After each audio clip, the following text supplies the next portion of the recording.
Seigneur, tu es Emmanuel, Dieu avec nous.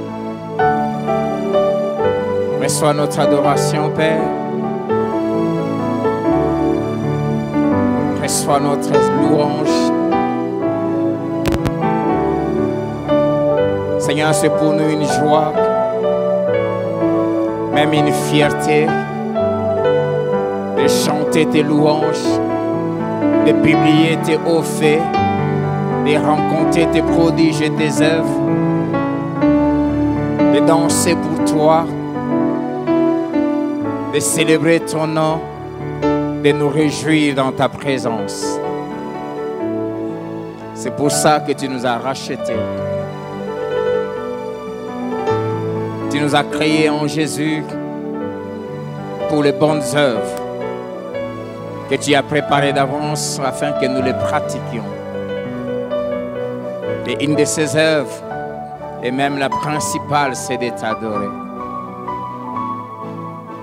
de t'offrir les fruits de nos lèvres qui confessent ton Saint-Nom,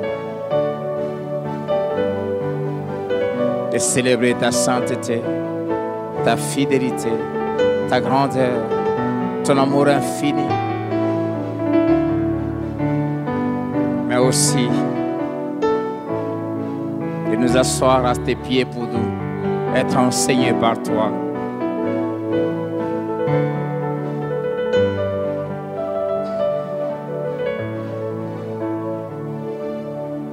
Et ce matin,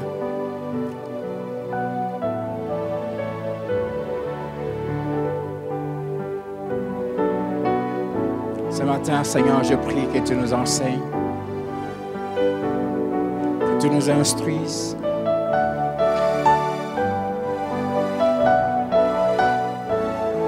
que tu nous transmettes ta pensée, tes conseils. Je prie aussi que tu nous donnes un cœur disposé, non seulement à écouter, mais aussi à pratiquer. Car tu dis, si nous connaissons ces choses, nous sommes heureux pourvu que nous les pratiquions. Parle à nos cœurs, Seigneur, au nom de Jésus. Amen.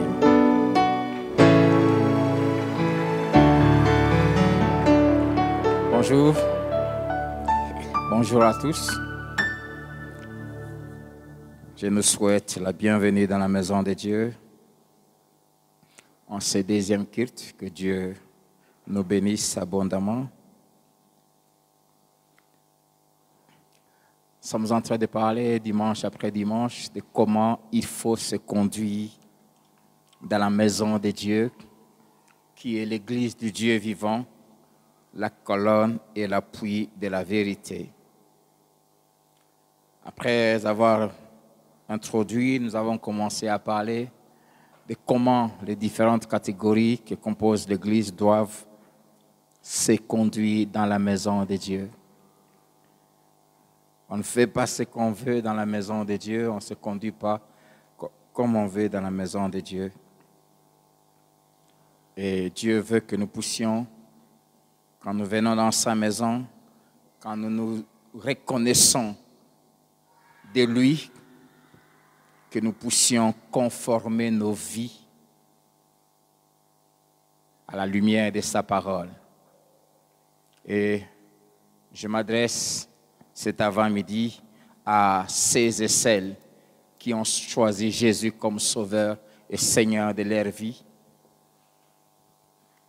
qui ont fait de ces livres l'unique et la seule constitution de leur vie, et qui ont résolu de conformer leur existence, leur manière d'être et de faire, leur manière de se conduire, d'agir, de réfléchir et de penser conformément à la parole de Dieu. Amen. Et depuis dimanche passé, nous avons commencé à parler de comment celles qui se disent femmes de Dieu, servantes de Dieu, filles du Dieu vivant, comment elles doivent se conduire dans la maison de Dieu. Après avoir parlé le dimanche passé de toutes les femmes en général, nous allons entrer maintenant dans les différentes catégories. Aujourd'hui, nous allons parler de comment les femmes mariées, âgées et jeunes doivent se conduire dans la maison de Dieu. Tite, chapitre 2, l'épître de Paul à Tite, chapitre 2, versets 3 à 5. Et nous sommes en train d'exploiter des instructions sous l'inspiration de l'Esprit que Paul avait données à ces deux jeunes pasteurs établis dans des églises qu'il devait diriger. Et c'est à eux qu'il leur dit des choses qu'ils doivent enseigner, c'est comment on doit se conduire dans la maison de Dieu. Tite chapitre 2, versets 3 à 5.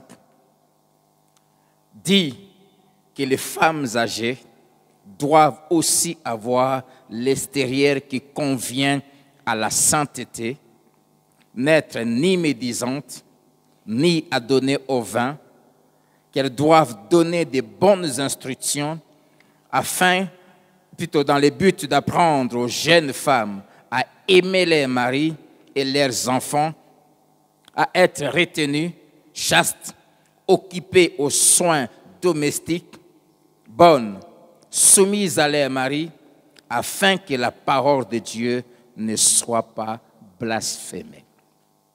Afin que la parole de Dieu ne soit pas blasphémée. C'est ça l'objectif. Que les femmes qui se réclament de Christ, qui se réclament de l'Église de Jésus-Christ, doivent se conduire d'une certaine manière qui honore Dieu, recommandée par Dieu.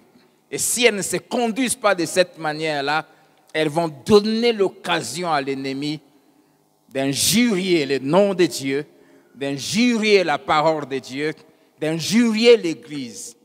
Chère maman, si vous ne vous conduisez pas dans votre vie en tant qu'épouse et mère, comme Dieu l'exige, vous allez donner l'occasion à ceux et celles qui ne connaissent pas Dieu de dire du mal de la parole de Dieu.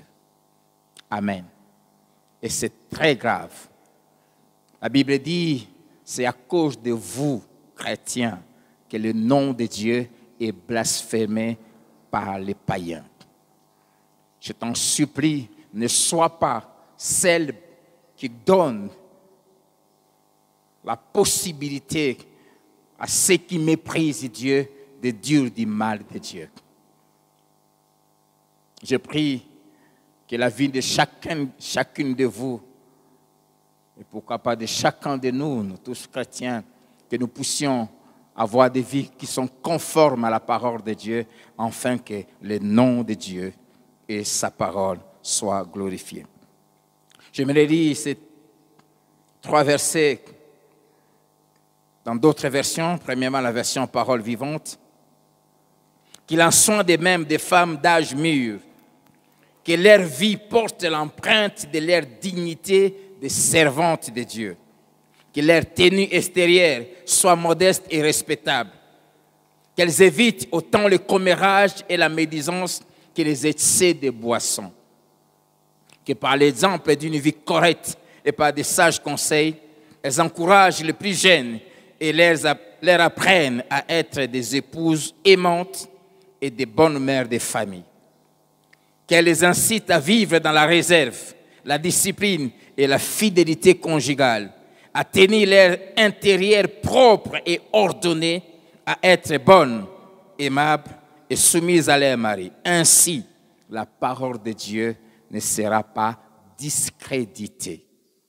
La version du Semeur dit qu'il en soit de même des femmes âgées, qu'elles aient un comportement digne de Dieu, qu'elles ne soient pas médisantes ni adonnées à la boisson, qu'elles s'attachent plutôt à enseigner les biens, qu'elles conduisent ainsi les jeunes femmes à la sagesse en leur apprenant à aimer leurs maris et leurs enfants et à mener une vie équilibrée et pure, à être des maîtresses de maison bonnes et hâtives et à être soumises à leur mari. Ainsi, la parole de Dieu ne sera pas discréditée. Je termine par la version parole de vie. De même, demande aux femmes âgées de mener une vie qui plaît à Dieu. Elles ne doivent pas dire du mal des autres, ni être esclaves de la boisson. Qu'elles enseignent ce qui est bien. Qu'elles apprennent donc aux jeunes femmes à aimer leurs maris et leurs enfants, à être des personnes raisonnables et pures. Elles doivent s'occuper de leur maison, être aimables, obéir à leur mari. Alors, on ne pourra pas dire du mal de la parole de Dieu. Amen. Comment les femmes âgées et jeunes mariées doivent se conduire dans la maison de Dieu?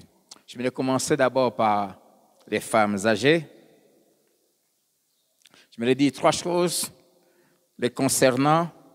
La première, c'est par rapport à ces têtes. L'âge de ces femmes âgées n'est pas précisé par le Saint-Esprit dans la Bible. J'ai fait des suppositions parce que la ménopause commence entre 45 et 50 ans.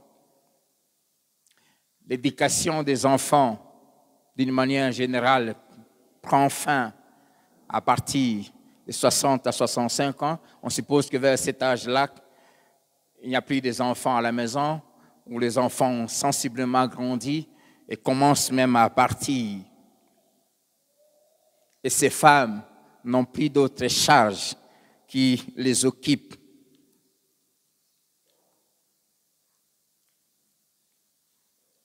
Et dans 1 Timothée chapitre 5, le verset 9, l'apôtre Paul, par exemple, donna les critères que doivent remplir des femmes veuves qui doivent être prises en charge par l'Église et qui doivent constituer une sorte de comité pour encadrer les jeunes filles, les jeunes femmes. L'apôtre dit qu'elles aient au moins 60 ans. Pourquoi? Parce qu'en ce moment-là, elles sont dégagées de toute responsabilité, surtout vis-à-vis des enfants à la maison. Et aujourd'hui, on peut amener cet âge des femmes âgées, c'est-à-dire des femmes, comme la version Parole vivante dit, des femmes d'âge mûr, qui ont une certaine expérience, qui ont 15 ans, 20 ans ou plus de mariage. On peut mettre à partir de 35, 45 ans plutôt et aller jusqu'au-delà. Et c'est à vous que je m'adresse de la part du Seigneur. Mais avant de parler de ce que ces femmes doivent faire et comment elles doivent se conduire, j'aimerais d'abord m'adresser à toute l'Église concernant comment Dieu veut qu'on traite les personnes âgées, les adultes dans l'Église. Dieu exige qu'on accorde du respect, de la considération à ces personnes, quelles que soient même parfois leurs erreurs. Dans 1 Timothée chapitre 5, versets 1 à 2, l'apôtre dit à Timothée, il dit, ne réprimande pas rudement les vieillards, mais exhorte-les comme un père. Exhorte les femmes âgées comme des mères. Même en tant que pasteur, il y a une manière de traiter des personnes qui sont plus âgées que moi, qui sont d'un certain âge à l'église. Même quand ces personnes fautent, il y a une manière de les parler. Une des choses qui a vraiment disparu dans l'église aujourd'hui, c'est des bonnes manières, le savoir-vivre. J'aimerais nous interpeller, nous tous les parents, que nous apprenions non seulement à nous-mêmes à avoir des bonnes manières et à les pratiquer devant nos enfants pour qu'ils voient, mais aussi, surtout, à les enseigner. Et si nous voulons enseigner à nos enfants de bonnes manières, surtout, conformément à la parole de Dieu, apprenons à être à la maison. Il y a un grand danger aujourd'hui qui guette tous les parents. C'est cet effort de chercher à beaucoup gagner, telle sorte qu'on est ici, on est là-bas, on touche ici, et on n'est presque pas à la maison. J'aimerais que nous sachions Ce que les enfants ont besoin plus, c'est d'abord de notre présence, pas de notre argent. Et quand je parle comme ça, je pense à moi-même. J'ai eu un père, j'ai grandi dans l'argent, mais qui n'était presque pas là. Quand même, quand je parle presque, je dose un peu, qui n'était pas là. L'argent n'éduque pas les enfants. Amen. L'argent n'éduque pas les enfants. Il n'y a pas pire chose que de rater l'éducation de ses enfants. Jeunes gens, le respect est exigé à l'église. On peut s'asseoir ensemble, avoir à ta droite ou à ta gauche un aîné. Tu n'as pas le droit de l'appeler frère Jean. Si c'est un papa, appelle-lui papa. Amen. Exode 20, verset 12, et même dans la Nouvelle Alliance d'Éphésiens 6, verset 2, Dieu insiste sur ce commandement. Il dit, honore ton père et ta mère. Ceux qui t'ont donné la vie, ceux qui ont fait que tu existes, que tu grandisses, qui se sont sacrifiés, qui ont consenti d'énormes sacrifices. Il faut les honorer. Ce n'est pas seulement ton père biologique, mais tout celui qui est un père, il faut l'honorer. L'honorer, c'est-à-dire le respecter, avoir de la considération envers lui. Et si vous voulez voir à quel point ce commandement était important, non seulement que Dieu le reprend dans la Nouvelle Alliance, mais il avait dit que celui qui va déshonorer ses parents sera puni de mort. Exode 21, verset 15. Celui qui frappera son père ou sa mère sera puni de mort. Et les livres de Proverbes nous montrent qu'on ne frappe pas quelqu'un simplement avec des coups, mais on peut aussi frapper quelqu'un avec ses paroles, ses attitudes. On peut les blesser. Lévitique chapitre 19, verset 32, il est écrit, tu te lèveras devant le chevet blanc et tu honoreras la personne du vieillard. Jeune homme, on ne salue jamais un aîné assis. Vous m'entendez? On ne salue jamais un aîné avec une main dans la poche. Et quand on parle à un aîné, on ne met pas ses mains dans ses poches. Et tout pasteur que je suis, j'évite de mettre mes mains dans mes poches parce que même quand je prêche ici, parmi ceux qui sont assis, il y en a qui sont plus âgés que moi. On ne parle pas avec un aîné, devant un aîné avec son chapeau à la tête. Vous riez, hein? Quand on mange à table, même si tu as fini, on ne se lève pas tant que le plus aîné n'a pas fini. S'il faut se lever, même pour aller, par exemple, se soulager, on demande l'autorisation. Ça va? Hein? Hein? Dites-moi amen. Tu te lèveras devant le chevet blanc et tu honoreras la personne du vieillard. C'est-à-dire, même quand tu les salues, l'honorer, c'est-à-dire savoir s'incliner. Tu ne salues pas un aîné en le fixant dans les yeux comme s'il était ton ami.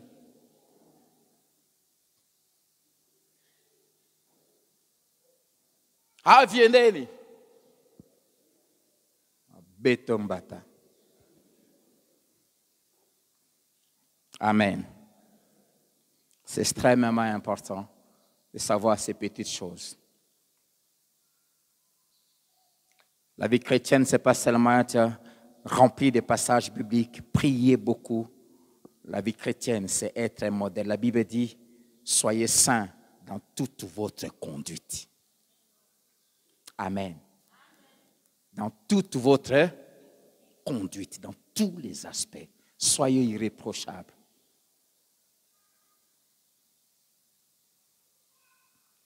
On ne parle pas à un aîné pendant qu'on est en train de manger, on a les choses dans la bouche.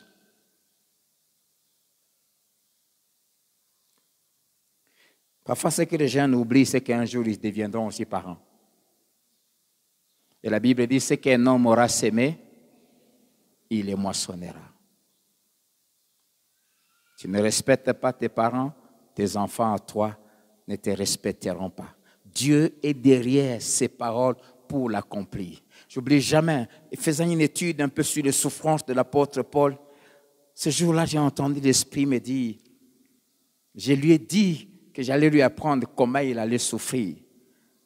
Ce n'est pas simplement pour mon œuvre, mais parce qu'il avait fait souffrir les autres. Quand on sème, on moissonne. Amen. Amen. Tu sèmes le respect, tu moissonneras le respect. Tu sèmes de la considération, tu moissonneras aussi cela. La troisième chose, c'est ce qu'on attend des femmes mariées âgées, mûres, matures. 4 valeurs que ces femmes doivent obligatoirement avoir si elles se reconnaissent comme étant des femmes chrétiennes, des enfants de Dieu. La première valeur, elles doivent avoir l'extérieur qui convient à la sainteté. Dis, et c'est ce que je suis en train de faire. Le Saint-Esprit me dit de te dire, maman, que tu dois avoir, si tu permets, si tu veux que je te vous voie, que vous devez avoir l'extérieur qui convient à la sainteté. Et quand la Bible dit il faut avoir l'extérieur qui convient à la sainteté, cela suppose que vous avez déjà l'intérieur qui convient à la sainteté. Nous avons parlé le dimanche passé que Dieu priorise d'abord l'intérieur qui est d'un plus grand prix devant Dieu, mais sans négliger l'extérieur parce que les deux ont de l'importance devant Dieu, bien que cette importance diffère dans sa qualité.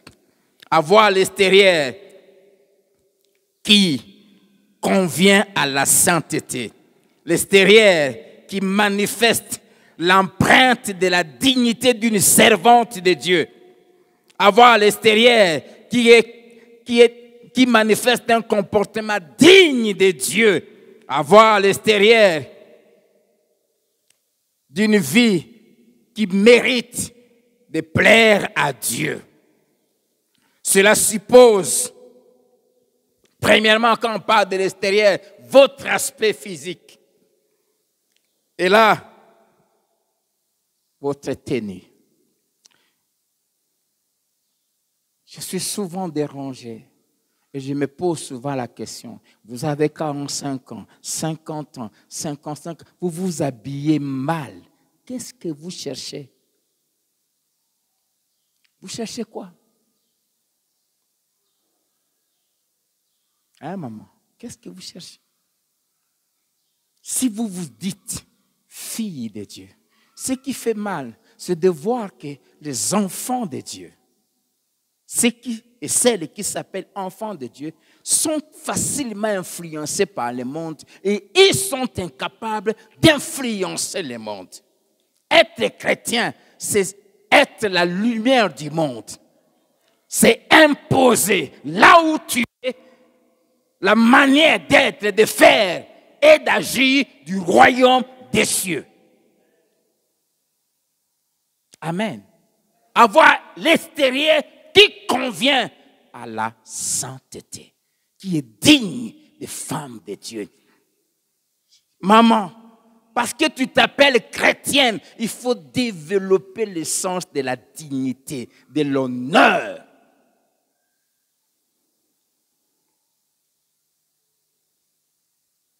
Dans ta façon d'être, dans ton extérieur, quand on te regarde, on doit facilement, ce qui veut dire quoi? Je suis d'accord avec Tadas qui dit, l'habit ne fait pas le moine, mais on reconnaît le moine par avoir l'extérieur qui convient à la sainteté, c'est-à-dire quoi? Dès qu'on te regarde, on peut se dire, ne peut s'habiller comme ça qu'une chrétienne. Amen. Mais peut être comme ça, ne peut se maquiller comme ça, ne peut avoir cet extérieur qui convient à la sainteté, c'est-à-dire qui n'est pas sujet à scandale. La Bible insiste tellement sur ces choses-là. Dit aux femmes âgées d'avoir l'extérieur qui convient à la sainteté,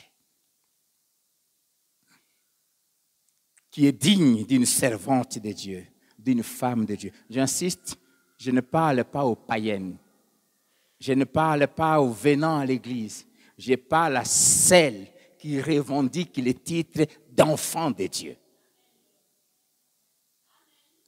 Amen. À celles qui s'affichent en disant « je suis chrétienne ». Pas « je suis de telle religion, de telle église ». Donc, je suis chrétien, c'est-à-dire j'ai accepté Jésus comme Seigneur et Sauveur de ma vie. C'est-à-dire j'ai adopté, j'ai pris la Bible comme celle constitution qui doit régir ma vie. C'est à vous que je m'adresse. Et quand je vois l'extérieur d'une femme qui n'est pas digne de servant de Dieu, peu importe tout ce qu'elle peut déclarer, afficher dehors, je comprends qu'il n'y a rien de Dieu là-bas. Amen. Cela veut dire qu'elle doit être une femme spirituelle, une femme qui priorise les intérêts de Dieu, les intérêts du royaume des cieux, la dignité du nom de Dieu qu'elle porte.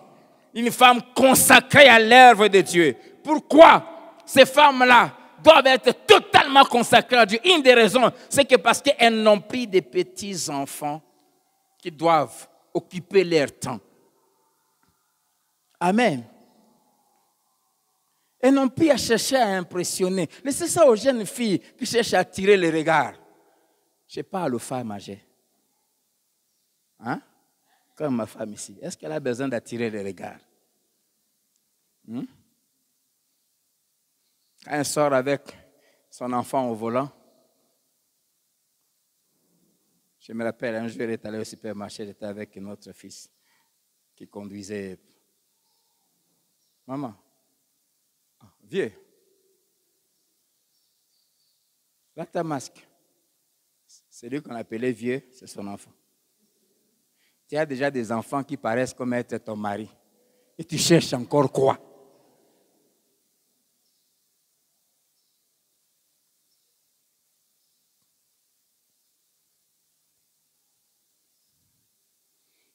Amen. Des femmes occupées à l'œuvre de Dieu. À l'exemple de Anne, Luc chapitre 2, versets 36 à 38. Luc 2, 36 à 38, la Bible dit, il y avait aussi une prophétesse, Anne. Elle était avancée en âge et âgée de 84 ans. Elle ne quittait pas le temple et elle servait Dieu nuit et jour dans le jeûne et la prière. Amen. 84 ans. Elle était certainement grand-mère, voire même arrière-grand-mère. Surtout à l'époque, on s'est marié à 15 ans. Âgée. Et parce qu'elle était une chrétienne, libérée, n'avait plus d'enfants à la maison. À 80 ans, tu vas chercher à séduire qui? Amen. Et la Bible dit qu'elle n'avait que deux choses. La première, la Bible dit, elle ne quittait pas les temples. Ce qui est demandé aux femmes âgées, c'est d'être consacrées à la maison de Dieu. Amen. Être là tous les jours dans la maison de Dieu. Elle ne quittait pas les temples, elle était là dans l'église tous les jours. Faisant quoi? La Bible dit, elle servait Dieu. Ce qui est demandé aux femmes d'un certain âge. Vous avez 45 ans, 50 ans, vous avez grandi. Consacrez-vous dans l'œuvre de Dieu. Consacrez-vous à servir Dieu. Parmi les conditions exigées, si un jour tu deviens veuve pour qu'on s'occupe de toi, pour qu'on te permette d'encadrer les autres, il faut que, on va en parler quand on parlera des veuves, il faut que tu aies pris soin de ceux qui servent Dieu, de ceux qui sont consacrés à Dieu. Consacre-toi à l'œuvre de Dieu. Laissez les WhatsApp, les Facebook, les novellas, laissez ça aux jeunes filles. Yo maman me coloboye, fondant, tu cherches quoi? Prie. Amen. Et la Bible ajoute troisième chose, tout ce qu'elle fait, nuit et jour, elle jeûnait et elle priait. Les meilleurs intercesseurs que Dieu cherche dans l'Église, ce sont des femmes âgées. Amen. Comme Anne. Pour dresser des murs devant Dieu, en faveur de l'Église, en faveur des hommes de Dieu, en faveur de l'œuvre de Dieu. Elle avait 84 ans. La Bible dit, elle jeûnait, elle priait nuit et jour. Je te pose la question, est-ce que toi tu jeûnes? Hein? Tu jeûnes? Non. Tu as quel âge? Hein? 22 ans. Et tu ne jeûnes pas. Et une vieille dame de 84 ans.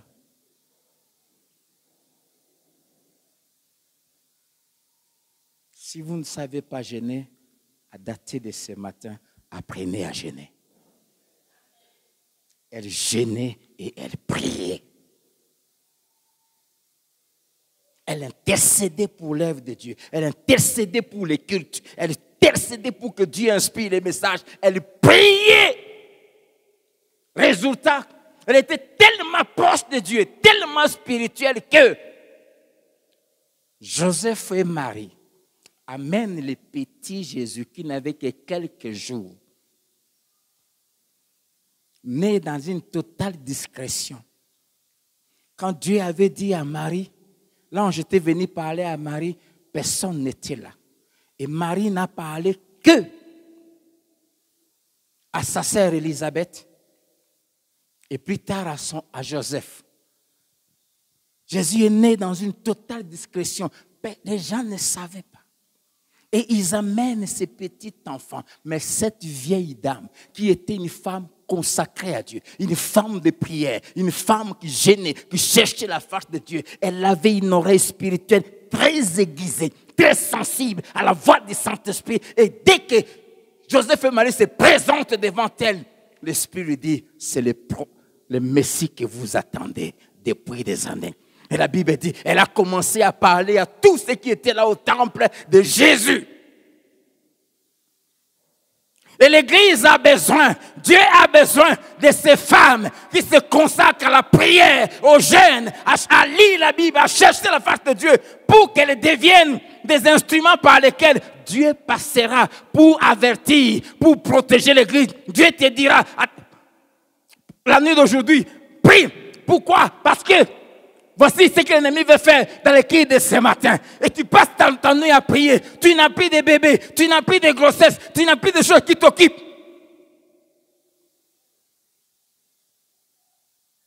Tu as tout ton temps.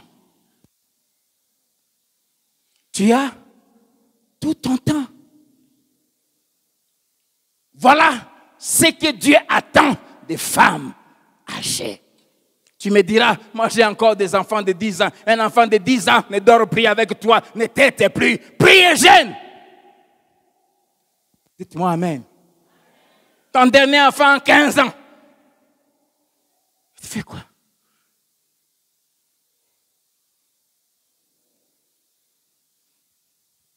On a besoin de femmes spirituelles.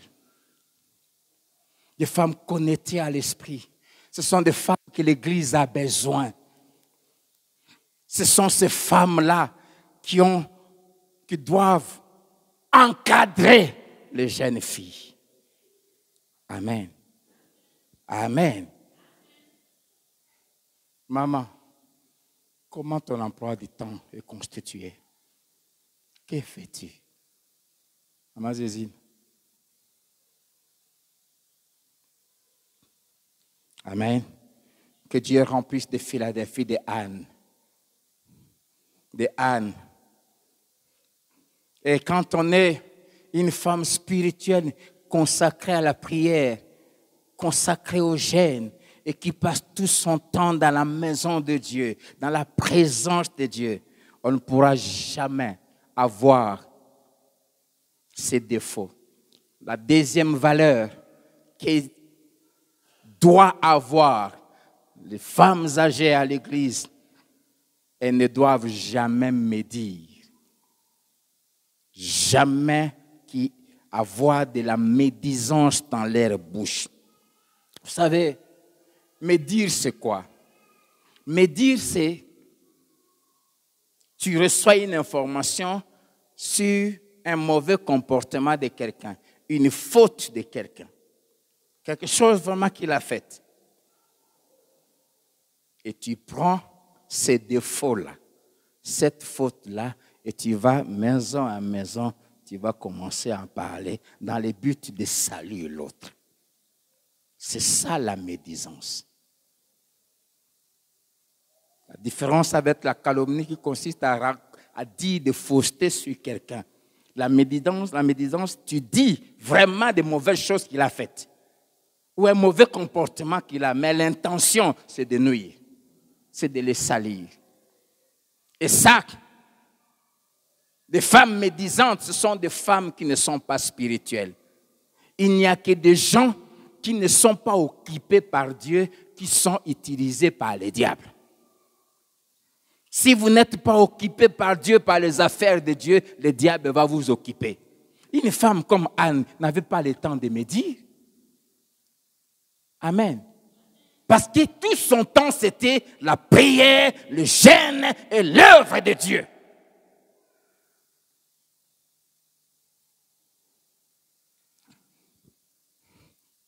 Elles ne doivent pas médire. Pourquoi? Ne pas médire, c'est refuser d'écouter, de prêter l'oreille à quelqu'un qui vient te parler d'une autre personne. Deuxièmement, refuser de médire, c'est refuser de propager, de calomnier ou de dire toutes sortes de paroles avilissantes sur quelqu'un d'autre. Si les hommes ont la facilité de maltraiter les autres physiquement, les femmes le font verbalement. Je prie que ce genre de femmes n'existe pas à Philadelphie. Proverbe 12, verset 18.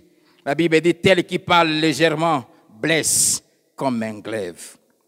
La version parole de vie dit, une personne qui dit n'importe quoi blesse comme une épée. Et une femme spirituelle ne doit pas dire n'importe quoi. La Bible dit, si quelqu'un doit ouvrir la bouche, que ce soit pour annoncer les oracles de Dieu. Si vous n'avez pas ça, s'il vous plaît, taisez-vous. La version Semeur dit, les paroles des bavards, et quand on parle des femmes, des bavardes, blessent comme des coups d'épée.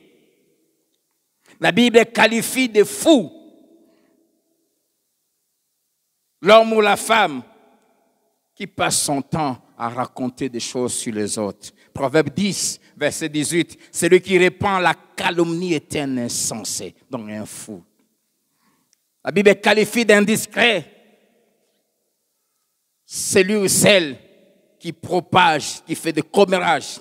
Celui qui répand la calomnie dévoile les secrets. Or, toutes ces valeurs exigées aux femmes âgées, Dieu les exige pour un seul but, dans le but qu'elles apprennent aux jeunes mariés comment se comporter.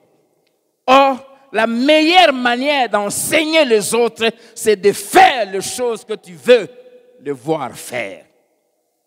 Les psychologues disent que dans la façon de transmettre l'enseignement, 11% seulement de ce qu'on transmet par la parole est retenu.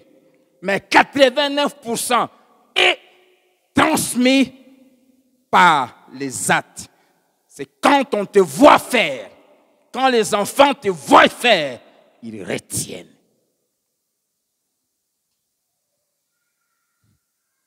Amen. J'ai appris depuis plusieurs années à me réveiller au plus tard 3 heures pour prier la nuit. Mes enfants sont nés et m'ont trouvé dans cette habitude. Sans en parler, j'ai vu mes enfants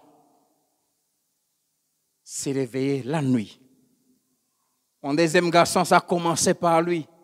Un jour, il me trouve vers 3h10 en train de prier. Il me pose la question, il dit, toi, tu ne dors pas. Chaque nuit, je dis, je ne dors pas pour que toi, tu dormes en paix. Et aujourd'hui, malgré qu'il étudie, quand je passe devant sa chambre à 3h, à 4h, je l'entends parler en langue. Je l'entends prier. Sans que je lui demande de faire, il m'a vu faire. Aujourd'hui, souvent je sors de la chambre, 1h du matin, je trouve ma fille au salon devant sa Bible. Elle n'a que 14 ans. En train de prier, de lire sa Bible. Je dis, mais tu as école demain? Oui. Je tenais d'abord à prier avant de dormir. Elle m'a vu faire. Et la Bible dit, montre à l'enfant la voie qu'il doit suivre. On montre en faisant. Tout ce que tu peux dire à tes enfants, si tu fais le contraire, ils ne te prendront jamais au sérieux. Jamais. Jamais. Jamais. Je vous parle, parents. Je suis pasteur, je parle avec vos enfants qui viennent à mon bureau. Quels enfants qui ont du dégoût, qui ont de la révolte dans le cœur vis-à-vis de leur père, à cause de ce qu'ils voient le père faire. Ils te voient tout le temps rentrer à 1h du matin. Quand tu rentres, tu penses qu'ils dorment, mais ils ne dorment pas. Ils savent que tu n'es pas encore rentré.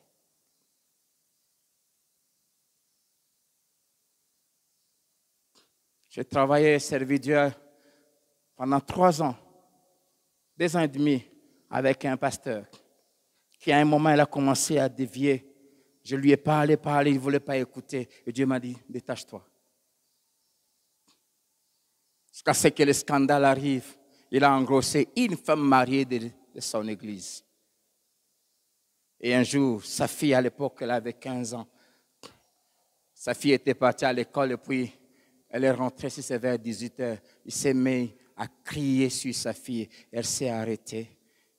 Elle lui a regardé et dit, tu as vraiment le culot de me parler.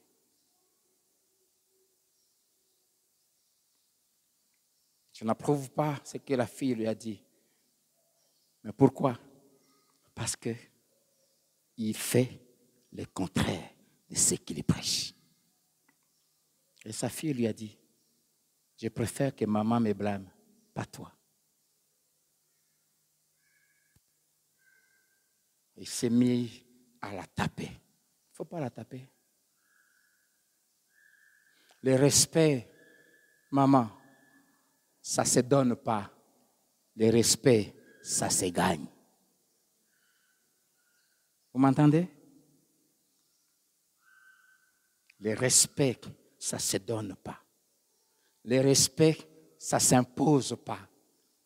Montre-moi que tu es digne de mon respect et je te respecterai.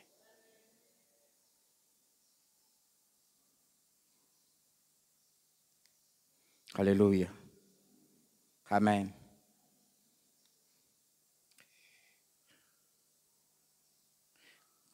L'adjectif médisante est la traduction du grec diabolos, qui signifie calomniateur ou faux accusateur.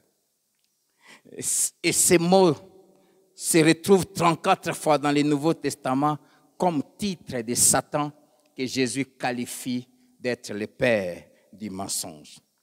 Ce qui veut dire que la femme qui a l'habitude de médire, de calomnier, sert le diable et prouve lui qui la contrôle. La troisième valeur que les femmes âgées qui sont dans l'église, qui se réclament de Dieu doivent avoir, elles ne doivent pas touché, s'adonner au vin, à la bière. Ils ne doivent pas être des ivrognes. Le mot adonner vient du grec doulo, qui veut dire être esclave, être détenu, capturé ou dominé contre sa volonté. Et dans la ville de Crète, où Tite était pasteur, les femmes de cette ville s'adonnaient au vin pour deux raisons. Premièrement, les femmes âgées, pour stimuler leurs désirs sexuels. Et deuxièmement, comme un moyen plutôt d'alléger les souffrances, les frustrations et la solitude de la vieillesse. Mais il s'avère que le vin finit par devenir une prison et non une évasion. Proverbe 23, verset 35, qui parle à partir du verset 29 des méfaits du vin, des boissons alcoolisées. La Bible dit que celui qui commence par goûter, l'ivrognerie commence par goûter, déguster. Voilà le mot qui est dans la Bible. Quand on commence à déguster, ceux qui sont arrivés aujourd'hui à prendre des casiers les premiers jours, ils n'avaient peut-être même pas terminé une bouteille. Ils ont commencé par déguster. Mais le verset 35 dit, ils ont fini par dire, j'en veux encore. Ils sont devenus esclaves. Et Éphésiens chapitre 5, verset 18, la Bible dit, ne vous enivrez pas de vin, c'est de la débauche. Ça conduit à la perversion et à l'esclavage. Et les femmes dites chrétiennes, dites femmes de Dieu, ne doivent pas boire. Amen. Ça mène à la légèreté, ça mène à la bassesse.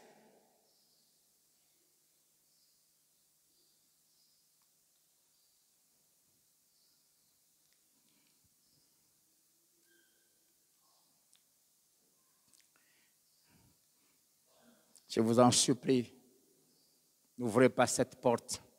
Et si vous êtes ivrogne, venez qu'on prie pour vous. Ça détruit. Allez lire Proverbe 23, verset 29 à 35. L'Esprit me dit qu'on puisse lire ça. Je vais déjà enseigner ça surtout un mercredi. Ouvrons ensemble nos Bibles. Le Seigneur me dit qu'il y a une ivrogne ici.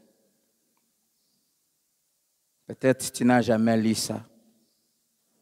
Proverbe 23, verset 29 à 35. Ça commence par des questions. Pour qui les pour qui les hélas? Pour qui les dispute?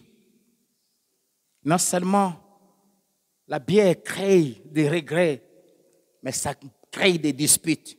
Pour qui les plaintes? On se lamente tout le temps. Pour qui les blessures sans raison? Les blessures sans raison. Parce que quand tu es bu, tu es ivrogne, tu rentres là. Tu te cognes et tu te blesses. Des blessures sans raison. Tu rentres à la maison, tu tapes maman. Des blessures sans raison. Pour qui les blessures sans raison? Pour qui les yeux rouges? Comment sont tes yeux? On peut lire ensemble le verset 30 à haute voix. Pour ceux qui s'attardent auprès du, pour ceux qui vont faire quoi? Déguster. Déguster, c'est quoi? Les gens qui parlent français sont ici. Déguster, c'est quoi? Hein? C'est quoi? Goûter. Les mamans, ouais, quand vous préparez, mettez un peu la sauce ici. C'est ça, déguster. Pour qui? Tout ça. Pour ceux qui vont déguster. Ça commence par là. C'est un piège les boissons alcoolisées, dès que tu en goûtes, c'est difficile de sortir. Écoutez ce que ça cause comme conséquence. Verset 31. Ne regarde pas le vin qui paraît d'un beau rouge, qui fait des perles dans la coupe et qui coule aisément. Vous voyez quand on fait des publicités là.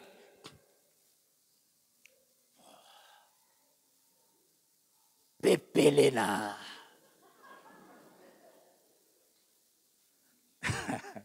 La Bible parle de tout. La Bible le regarde, ça fait des perles. Quand tu mets là, ça fait de la mousse. Surtout quand c'est frais. Et vous voyez, ce qu'il faut appeler, on va goûter.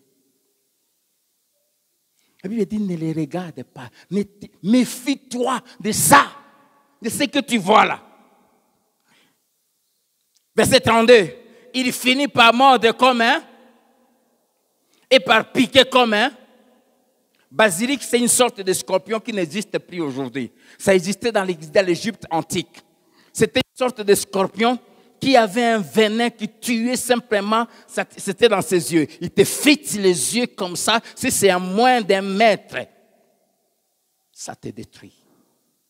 Et la Bible compare les dégâts que causent les boissons alcoolisées dans le corps et dans le système de fonctionnement de l'être humain au venin de ces scorpions-là. Il finit par piquer. Au début, là, quand il prend, pépélé la mungongo, c'est rien. Et quand tu termines là, tu te vois le maître du monde. Parce que tout tourne dans ta tête. Ça va, petit?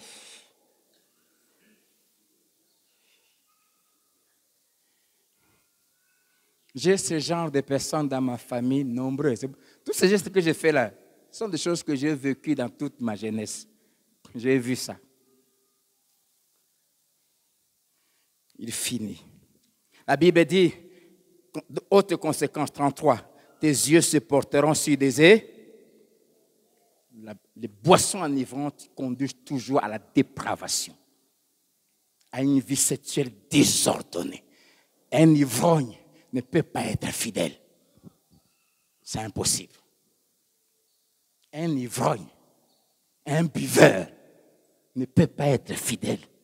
Si ton mari est ivrogne, même quand il rentre toujours à 15 heures, sache qu'entre 7 heures et 15 heures, il te trompe. Il est rusé pour te distraire, mais il te trompe certainement. Pourquoi? Parce que la Bible dit ça conduit où? Où? À regarder des étrangères, c'est-à-dire des femmes légères. Parce que dans ces milieux-là, il n'y a que des femmes légères aussi qui se trouvent là. Et elles viennent pour le boulot. Si c'est ta poche, l'argent que tu pouvais économiser pour assurer l'avenir de tes enfants, on te suce ça. Tes yeux se porteront vers des étrangers et ton cœur parlera d'une manière perverse. Quand tu prends la boisson, tu n'auras pas de paroles sensées dans ta bouche. Tu parleras d'une manière perverse. C'est pour cela, vous trouvez, surtout dans des milieux professionnels, certaines blagues entre hommes et femmes. Tu regardes, incroyable. Et tu vois aussi ces femmes-là, elles sont là à l'église. Mais écoute-les solo au travail. Les solo avec leurs collègues de service. Je ne sais pas ici. Surtout quand j'étais à Kin, les années que j'ai passées à travailler au gouvernement, tous les 8 mars. Hey! J'ai béni Dieu de ce qu'aujourd'hui, on commence à ne plus. Ce qui s'est passé le 8 mars, je suivais celui qui était mon chef, qui était une grande autorité. Hey! Dès qu'on terminait les cérémonies officielles là, terrible. Et pris par femme mariée. J'ai pris qu'il n'y ait pas ce genre de femmes ici. L'ivrognerie t'amène à parler avec légèreté, à dire des insanités. Tu ne contrôles plus ce que tu dis. J'ai eu un oncle qui est déjà décédé par une cirrhose de foie. Lui, il prenait le lotoko. Vous connaissez le lotoko? Vous connaissez le lotoko? Ici, à Lumbashi, on appelle ça kabondo. Oui. Et cette histoire, c'était tu mets l'allumette, tant ça s'allume. Mais lui, il prenait ça comme ça. Un jour, sa femme, ses enfants, des grands-enfants, c'est grand frère de ma femme, entre lui et ma mère, un grand écart. Il entre dans son salon ivre. Dans sa tête, il est aux installations. Je ne vais pas faire la suite. Et c'est sa mère et son épouse a fermé, a dit aux enfants, fermez vos yeux, levez-vous. Allez dans vos chambres. Quel scandale. Et il était là à l'aise.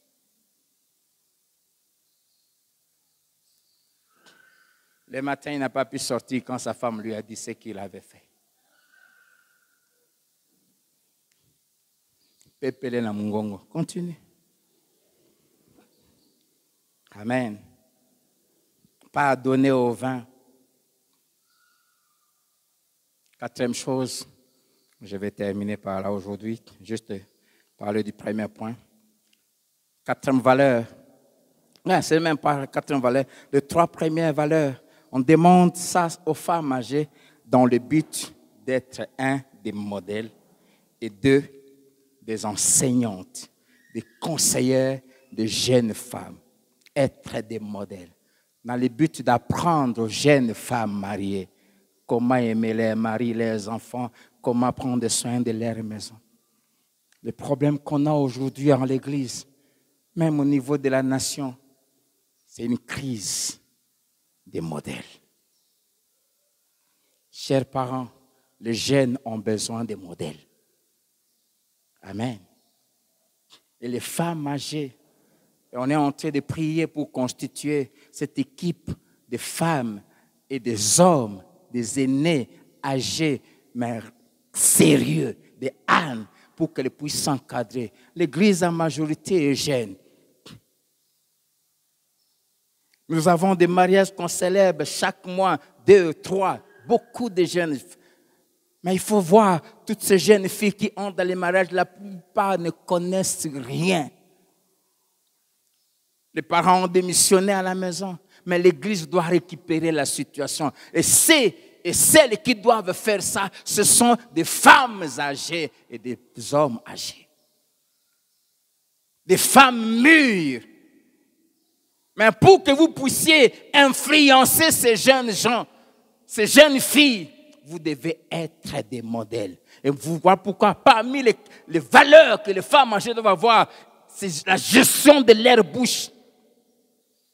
Pour que ces jeunes filles viennent vous confier leurs erreurs, leurs tâtonnements dans les mariages, il faut qu'elles s'assurent que vous ressemblez à une tombe. La tombe, quand on vient, on lui jette un corps, même quand ça pourrit là-bas, elle souffre de la mauvaise odeur, mais elle ne criera jamais à ceux qui viennent ici, ça ne va pas. Elle ne fera jamais ça. Et les femmes âgées doivent apprendre à gérer leur bouche, à être discrètes. Amen. Et c'est rare d'en trouver à l'église. C'est toi-même qui es maman, tu t'habilles mal. Comment tu vas dire à la jeune fille de bien s'habiller? Toi-même, maman, tu n'es jamais chez toi à la maison. Tu sors 6 heures. Si tu rentres tôt, c'est 21 heures. Ton mari se débrouille lui-même. Comment? Dans le but d'apprendre aux jeunes femmes, première chose que les jeunes femmes doivent apprendre, et là je parle maintenant aux jeunes mariés, c'est comment aimer les maris. Le mot apprendre littéralement veut dire amener quelqu'un à bien penser et à se maîtriser. Et dans le cadre du contexte de ce passage ici, c'est aider les autres à cultiver un bon jugement et de bonnes attitudes en leur servant d'exemple et de modèle. Jeune mariée, jeune fille, jeune femme plutôt. La première chose que tu dois apprendre à aimer ton mari. Amen. Il n'y a pas seulement que le mari qui doit aimer sa femme, mais la jeune mariée doit apprendre comment aimer son mari. Aimer son mari veut dire quoi? Premièrement, se donner à lui. Quand on aime quelqu'un, on se donne à cette personne-là pour son bien.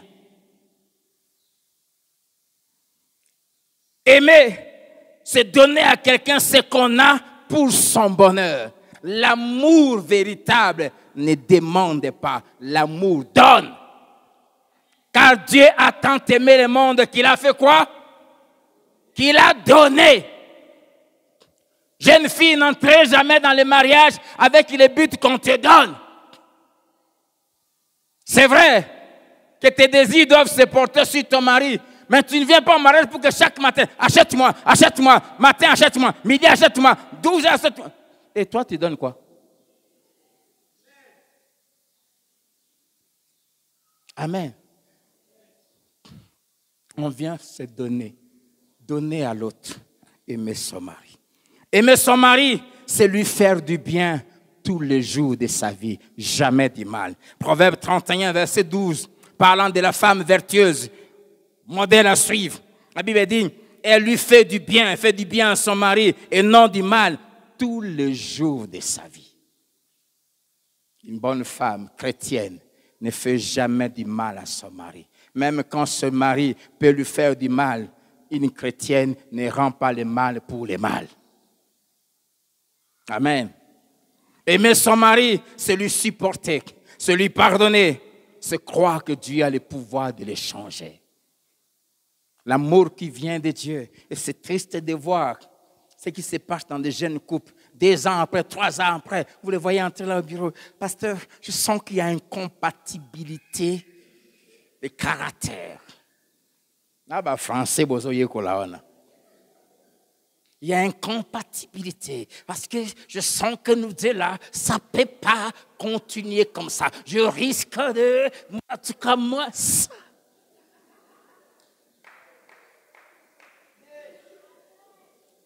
Il y a tout dans ça, sauf du chrétien. Rien de Dieu. Et qui vous a dit que l'homme et la femme sont compatibles? C'est écrit où? Nous sommes diamétralement opposés. Amen. Mais par le Saint-Esprit, si nous avons le Saint-Esprit en nous, si nous sommes nés de nouveau, le Saint-Esprit va changer ces incompatibilités en compatibilité. Écoutez ce que la Bible dit. Pour qu'il y ait mariage, 1, l'homme quittera son père et sa mère. Le verbe quitter se conjugue au présent, au moment où tu veux te marier. S'attacher, ça se conjugue aussi au présent. Quand tu quittes, tu t'attaches. Mais à la suite, les deux deviendront. Devenir, c'est un processus.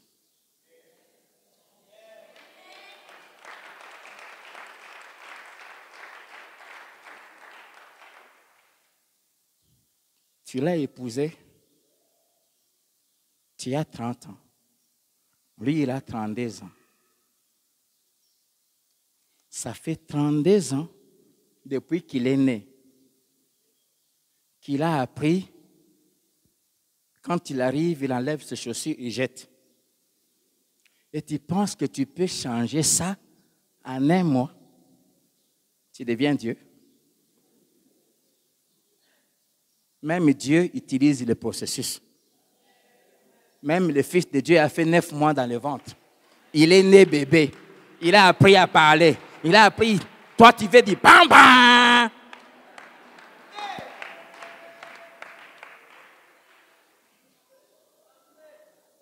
Vous savez, une des erreurs que vous commettez, vous les jeunes gens dans le mariage, c'est d'envier les aînés. Quand vous nous voyez là, on a 21 ans de mariage. Il fallait nous connaître quand on avait 1 année de mariage. Comment ça s'est cogné? Moi, je me suis éduqué moi-même. Mon père est mort trop tôt. Je me suis retrouvé un moment abandonné, un moment dans la rue. J'ai connu le Seigneur.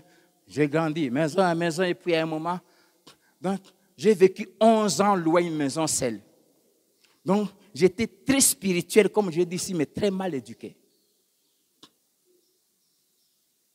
Quand j'ai mangé,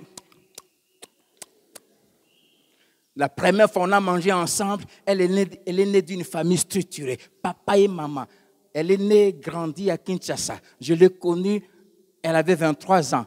Mais tout ce qu'elle connaissait de la vie de Kinshasa, 23 ans, c'était leur maison à ma campagne, l'église à Limité et l'université. Ceux qui connaissent Kinshasa, le grand marché, c'est moi qui l'ai amené pour lui montrer. C'était ce genre de fille structurée.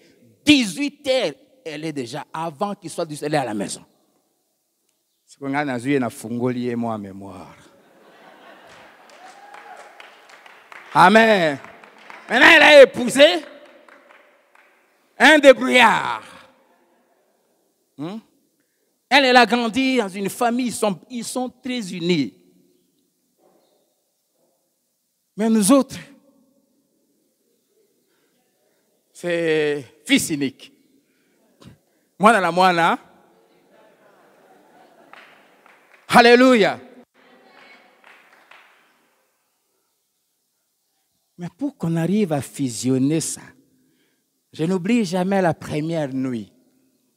Elle dormait toujours la lampe éteinte. Moi, j'étais chez moi. Bon, en tout cas, je faisais ce que je voulais. Hein. Je dormais la lampe allumée. On entre dans la chambre et dit éteins. Je dis, oh, éteindre pourquoi? Oh non, éteins, moi, je vais dormir. Il dit, ouais, mais dors.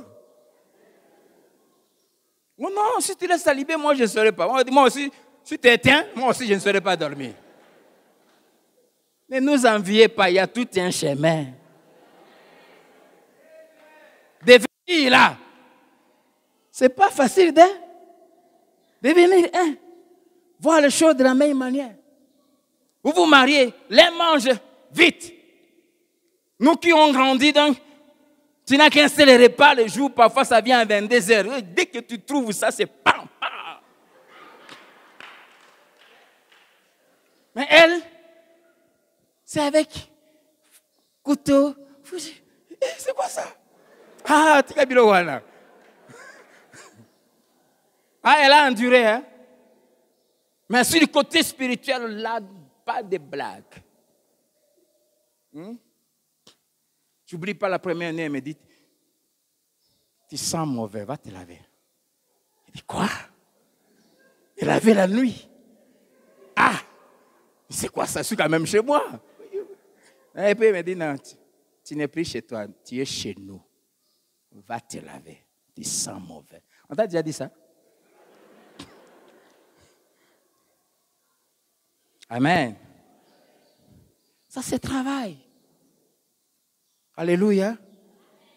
Alors, quand il y a vraiment l'amour, on se supporte. On pardonne. On prie. On se parle. On se comprend. On revient ici. Quand on n'arrive pas à s'entendre, que dit la Bible? La Bible dit ça. Ah, d'accord, on se conforme à la Bible. Ce n'est pas aussi du tic au tac. Amen. Aimer son mari, c'est croire qu'il peut changer. Aimer son mari, c'est se sacrifier pour lui. Aimer son mari, c'est prendre soin de lui, s'occuper de lui. Jeune fille. Je parle aux jeunes chrétiennes. Un mari, ça s'entretient. Vous m'entendez? Un mari, ça fait quoi? Ça s'entretient. Il faut l'entretenir.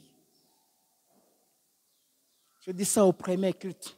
Dernièrement, quand nous étions à Kin, nous étions à l'hôtel Fleuve Congo. On a remarqué souvent quand les gens venaient nous voir, on descendait en bas. Chaque soir, il y avait des très jolies filles. Un peu comme Rebecca, belle de corps, belle de taille, comme on a parlé dimanche passé. Mais, Batoula, qui venait se mettre là, elle achète un Fanta. On dit un ou une? Bon, comme vous voulez. Fanta, dit tout court.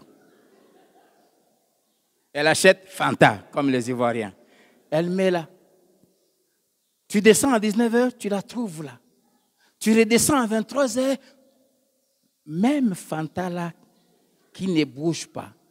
Et j'avais l'habitude de provoquer ma femme, me dire, maman, tu vois, il faut bien s'occuper de moi d'elle.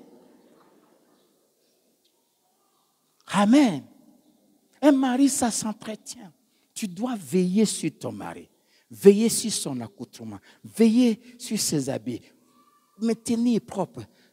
Tu dois s'occuper de lui. Amen. Et vous aussi, mari, soyez occupables. Parce qu'il y a des maris, malgré la bonne volonté de la femme, qui n'aiment pas son s'occupe d'eux. Tu veux sortir, la corde de la chemise est sale. Chérie, change la chemise. Ah, laisse-moi.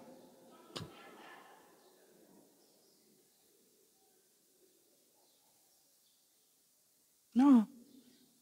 Prenez soin de vos maris. Les jeunes filles d'aujourd'hui ne savent pas. Et prendre soin de son mari, c'est dans 3 domaines. Sur le plan spirituel, savoir prier pour lui. Vous n'avez aucune idée de celles qui font tout pour avoir vos maris dans le milieu professionnel. Priez pour eux. Deuxièmement, bien s'occuper de lui au lit.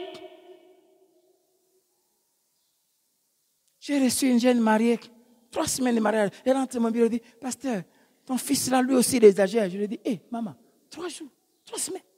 Tu commences à te plaindre. Tu as épousé qui? Ton frère? C'est ton cousin, hein?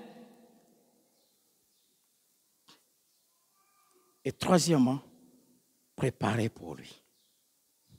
Et la majorité des jeunes filles d'aujourd'hui ne savent pas préparer. C'est pour cela que vos maris vont tout le temps dans les restaurants et là, on les arrache. Savoir préparer. Pose la question à ton ami qui est à ta côte. Est-ce que tu sais préparer? Toujours make-up, les ongles là. Prends soin de ton mari. Il y a des domaines dans les mariages qu'on ne cède pas ça à quelqu'un d'autre. Ni à sa petite sœur, ni à qui que ce soit, ni à une bonne. Un mari, on prend soin de lui soi-même. On ne laisse pas quelqu'un d'autre le faire. Il y a 3 ans, ma femme et mes enfants devaient aller en vacances. Je suis resté seul. Et un couple est venu me voir. J'ai dit à ma femme, quand on sort ici, je vous amène à l'aéroport. La bonne aussi part, elle ne reviendra que le jour que tu vas rentrer. Et ce couple sont venus me voir. Ah, papa, comment? Oui, ça va bien. Même les nounous ne viennent pas. Ils vont venir faire quoi? Moi, je suis seule, ma femme n'est pas là. Et la bonne va dire, et j'ai aimé ce que la sœur m'a dit. Elle dit, papa, que Dieu te bénisse.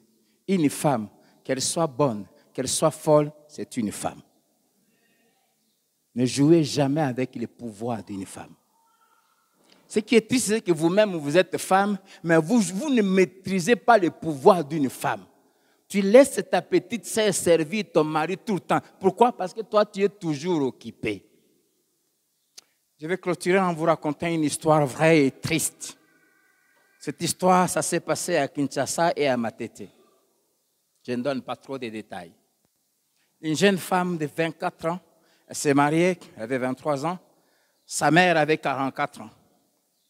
À 6 mois de grossesse, elle a demandé à sa mère, qui était celle, de venir l'aider. Jeune fille, la grossesse, ce n'est pas une maladie. Ça ne t'empêche pas de servir ton mari, de t'occuper de ton mari. Elle a laissé sa mère. Et son mari avait un travail, il terminait vers 20h, il arrivait à la maison 20h45, 20h, 21h. Et chaque fois quand le mari arrivait, il dit, maman, occupe-toi de ton fils là, moi je n'ai pas à dormir. Et elle allait dormir. Le premier jour, le mari, 22h30, il est entré. Et puis, elle a constaté que le mari commençait à venir en retard. Minuit, dans la chambre, alors qu'il était déjà là. Bref, notre temps est arrivé à la fin. Qu'est-ce qui s'est passé? Arrivé à 8 mois de grossesse, elle s'est retrouvée, elle grosse, sa mère aussi grosse. Vous me regardez? De qui? Du mari et gendre. Il y a des domaines qu'on ne laisse pas ça à quelqu'un d'autre. Servir ton mari, on ne laisse pas ça à quelqu'un d'autre. Préparer pour lui, on ne laisse pas ça à quelqu'un d'autre. Même si tu es occupé, comment? Trouve du temps pour faire ça toi-même. Trouve du temps pour les servir toi-même. Je t'en supplie.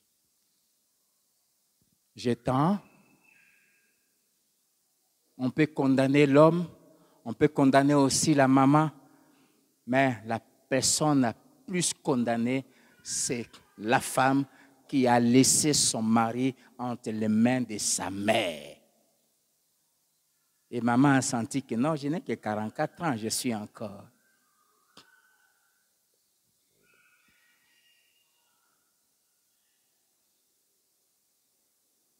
Il y a des domaines qui sont des domaines d'exclusivité. Et ces choses-là, ce genre de ces choses, ce sont aux femmes âgées d'apprendre ça aux jeunes femmes. Jeunes filles, avant d'entrer dans le mariage, assure-toi que tu sais préparer. Assure-toi que tu sais arranger les lits. Assure-toi que tu sais repasser. Amen. Si ton mari a l'argent, amenez les habits au pressing. Mais s'il n'y en a pas, tu dois apprendre à repasser toi-même. Un mari, ça se soigne. Et Dieu dit que tu dois apprendre à aimer ton. Que Dieu vous bénisse.